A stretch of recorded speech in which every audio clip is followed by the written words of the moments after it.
लोग ट्रैवल करते हैं नई जगह देखने के लिए, नए लैंडस्केप्स एक्सप्लोर करने के लिए, लेकिन सबके लिए ट्रैवल सेम नहीं होता।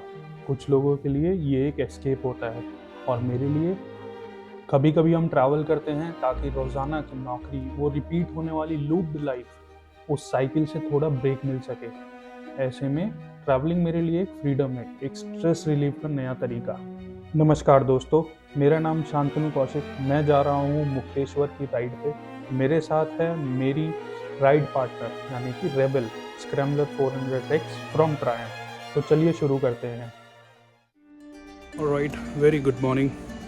आज है संडे और हम जा रहे हैं मुक्तेश्वर की ओर। तो अपनी रेबल रेडी है। कल मैंने इसकी अच्छे से धुलाई, सर्विस जो भी था सब कुछ चेकअप करा के तो बाइक अभी रेडी है। राइट नाउ इट्स 3:38 और निकलने का प्लान किया था 4 बजे तक का। तो ऐसी लग रही है कुछ रेबल, निकलने के लिए तैयार हैं हम। सो चलिए राइड पे मिलते हैं, आपको लेते हैं भगवान का नाम और शुरू करते हैं जर्नी को। तो गोल बड़ा ही सिंपल है, 350 किलोमीटर ट्रैवल करना है। गूगल मैप्स दिखा रहा था 7 घंटे। चलो देखते हैं राइड पे कितनी देर रियलिटी में लगने वाली है। सुबह स्टार्ट होती है फरीदाबाद से, 3:30 के अराउंड में निकल जाता हूँ। आंखें बंद थी, अच्छे से खुली नहीं थी, लेकिन दिल फुल रेडी।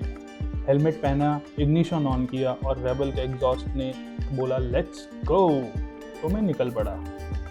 सो इस 350 किलोमीटर्स की जर्नी को मैंने 3 पार्ट में स्प्लिट किया, 100, 150, अगेन 100। सो ऐसे करके 350 किलोमीटर पूरे हो जाएंगे। सबसे पहले 100 पे मैं एक टी ब्रेक लेने वाला हूँ। उसके बाद मैं ब्रेकफास्ट के लिए ब्रेक लूँगा, जो कि थोड़ा सा बड़ा हो सकता है यूजुअली। एंड देन उसके बाद जो मैं लास्ट स्टॉप लूँगा वो सीधा ही जाके अपनी डेस्टिनेशन पर रुकने वाला हूँ। लेकिन एक सेकेंड, बाइक ट्रिप पे जाने से पहले पेट्रोल फुल कराना बहुत ज़रूरी। ट्रायम्फ का 12 लीटर का टैंक है तो पेट्रोल तो मांगती है बिडू।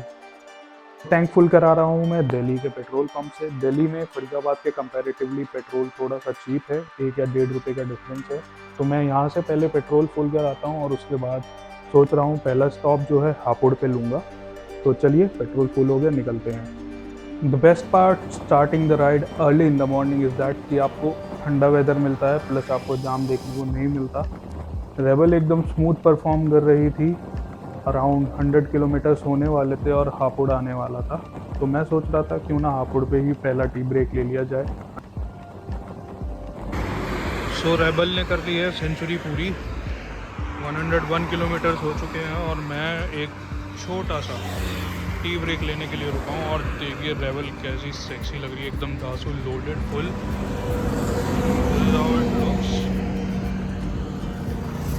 बाइक जो माइलेज दे रही है वो देख लेते हैं कितना दे रही है। तो देखिए 101 किलोमीटर हो चुके हैं और 27 का। इस बढ़िया से सनराइज़ को एंजॉय करते करते बाइक चलाने में बहुत ही ज़्यादा मज़ा आ रहा था। क्या ही बताऊँ, थोड़ी ठंडी हवा भी थी, थोड़ा सा जैसे जैसे सन ऊपर आ रहा था तो वार्म हो रही थी हवा। और सच बताऊँ, लास्ट एक कप चाय ने ना पूरी बॉडी को रीसेट कर दिया है। अगर आगे और स्टॉप लूँगा तो प्रॉपर ब्रेकफास्ट स्टॉप लूँगा। तो चलिए कंटिन्यू करते हैं अपनी राइड को। तो अभी मैं रुका हूँ कुछ ब्रेकफास्ट खाने के लिए और बाइक के 200 किलोमीटर, इस ट्रिप के 200 किलोमीटर कंप्लीट हो चुके हैं। तो ये रही अपनी रेबल। मुझे लग रही है रेबल कुछ फुली लोडेड। और यहाँ पे मैं रुका हुआ हूँ साई फैमिली टूरिस्ट ढाबा। एकदम सूरज जो है सिर पे है और क्या ही गर्मी लग रही है, क्या ही बताऊँ भाई। ये देखिए ट्रेन जा रही है सामने से। तो नज़ारे अच्छे हैं, मज़ा आ रहा है, कोई थकावट नहीं है अभी तक। तो यहाँ से 150 किलोमीटर्स रह गया है। चलिए फिर कवर करते हैं बाकी। एक बार देख लो बाइक का, 205 किलोमीटर डन सो फार। राइट, नमस्ते जी फ्रॉम हल्द्वानी।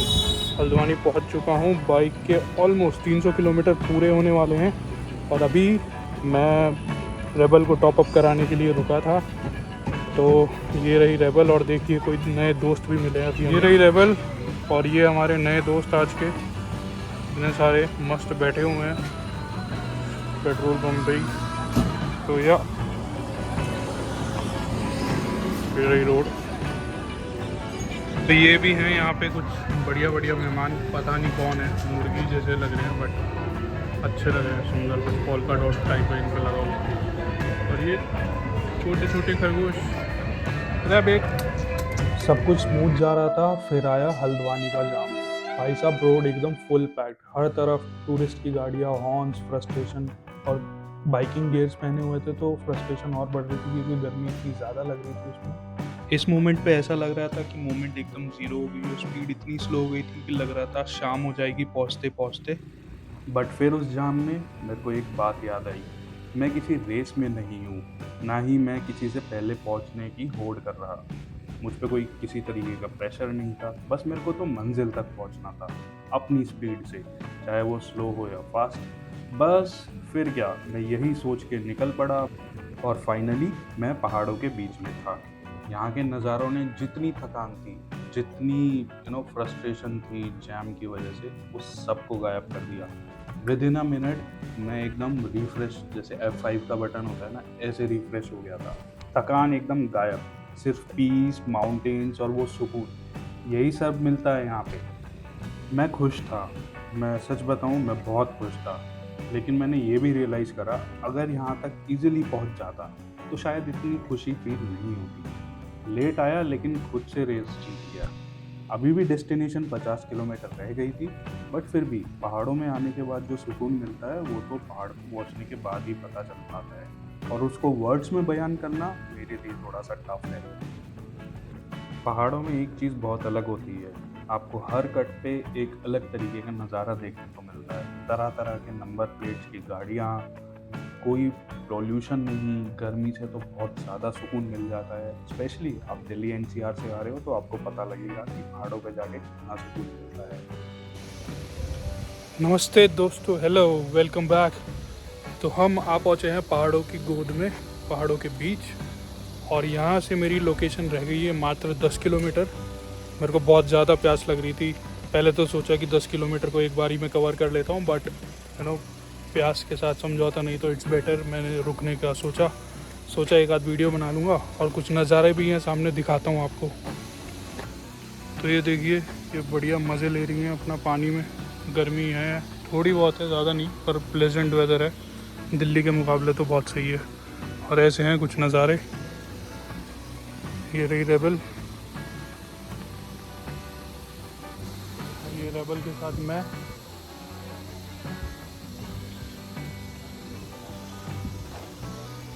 मैंने आराम से पानी पिया, थोड़ी सी वीडियोस और शॉर्ट्स को शूट किया, and then I just left from that place. मस्त ही जगह, कुछ भी कहो।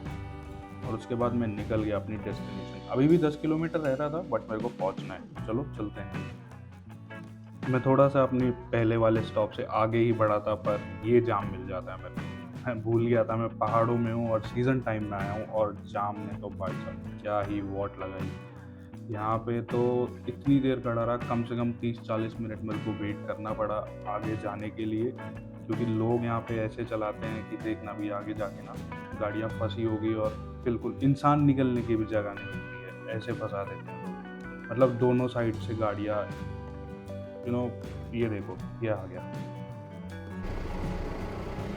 और भाई ऐसी चल रही है जर्नी, जाम जाम जाम जाम। रेबल 356 किलोमीटर कंप्लीट कर चुकी है। अब मेरी मंजिल दूर नहीं थी, मात्र 2 या 3 मिनट के अंदर मेरी डेस्टिनेशन जॉस्टल मुक्तेश्वर आने वाली थी। वहाँ पे पहुँचने का मेरे को बेसब्री से इंतज़ार था।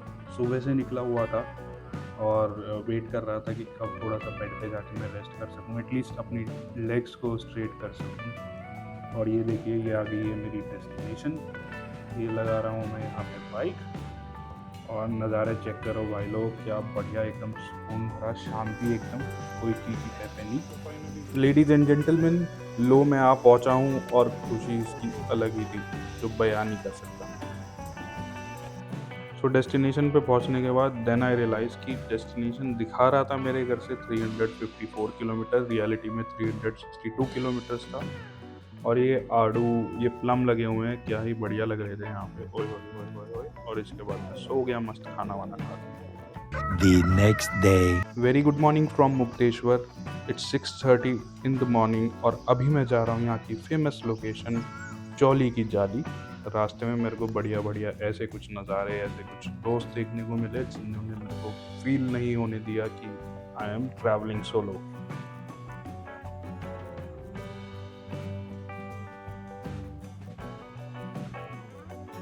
चौली की जाली मेरे होटल से ऑलमोस्ट 5 किलोमीटर के डिस्टेंस पे था। मेरे को 15 से 20 मिनट लगे अपनी बाइक पे पहुँचने में। कोई जाम नहीं मिला क्योंकि मैं अर्ली मॉर्निंग निकला था। अगर आप जाने का प्लान करते हैं तो मैं भी यही एडवाइस करूँगा, अर्ली मॉर्निंग निकलिएगा ताकि आपको भी जाम ना फेस करना ये पड़े। भैया चोली की जाली, it's a rich engraves with people name, different kind of design। चेतावनी लगी हुई है चट्टान पे ना चढ़े।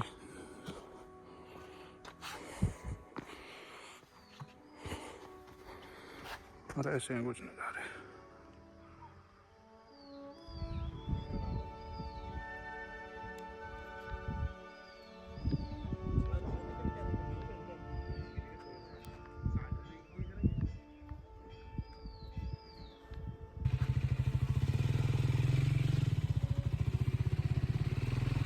अब वक्त हो गया था वापस जाने का अपने होटल पे, क्योंकि मेरी ऑफिस की शिफ्ट स्टार्ट होने वाली थी एग्जैक्ट 7:30। तो मैंने उसी के अकॉर्डिंग सब कुछ प्लान किया था। तो मैं निकल गया चौली की जाली से वापस अपने होटल के लिए। होटल पे पहुंचने में मेरे को हार्डली 15 से 20 मिनट लगे, और होटल पहुंचने के बाद मैंने सबसे पहले जो काम किया वो था पेट पूजा, यानी कि अपना ब्रेकफास्ट। तो अपना ब्रेकफास्ट था चाय, मैगी, और उसके बाद मैं बैठ गया अपना काम करने के लिए।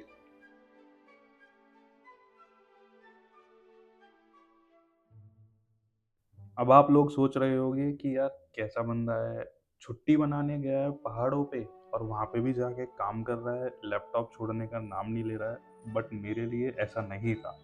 मैं ये जॉब डेली करता हूँ, मतलब मंडे टू फ्राइडे डेली करता हूँ, लेकिन इस बार मैं जॉब कर रहा था अलग ही डेस्टिनेशन से। पहाड़ों के बीच में बैठ के मैं काम कर रहा था।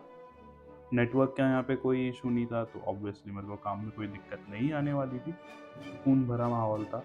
तो बंद कमरे से ज़्यादा बढ़िया मेरे को पहाड़ों पे लग रहा था काम करने में, सच्ची बताऊं।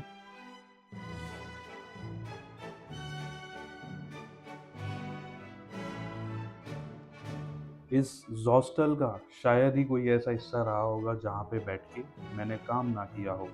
ये है यहाँ का कॉमन एरिया, और यहाँ पे बैठ के काम करने का एक अलग ही मज़ा था। इस हॉस्टल की जो ये प्रॉपर्टी थी, इसमें बंक बेड और सिंगल रूम्स दोनों ही ऑप्शन अवेलेबल थे। तो आप जैसे चाहें आप उस प्रॉपर्टी में जाके वैसे रह सकते हैं, टोटली अप टू यू। मैं सिंगल गया था तो इसलिए मैंने बंक बेड को ऑप्ट किया। और एट द एंड मैं आपको यही कहना चाहूँगा, अगर मैं ट्रैवल कर सकता हूँ सोलो तो आप भी कर सकते हो। ना किसी का इंतज़ार करना पड़ता, ना किसी के टेंट्रम झेलने पड़ते, जस्ट यू। आप, आपकी अपनी मंजिल, आपकी अपनी स्पीड और आपका अपना सफ़र। तो दोस्तों जुड़े रहिए मेरे साथ इस जर्नी में। ये है पार्ट 1 और जल्दी ही इसका पार्ट 2 आएगा। तो स्टे कनेक्टेड, मैं आपको इसके नेक्स्ट पार्ट में बताऊंगा मैंने और कौन सी जगह एक्सप्लोर करी। तब तक के लिए राइड सेफ। वीडियो अच्छी लगी तो लाइक करना मत भूलना, और सब्सक्राइब करना तो बिल्कुल मत भूलना। Thank you so much for your love and support so far.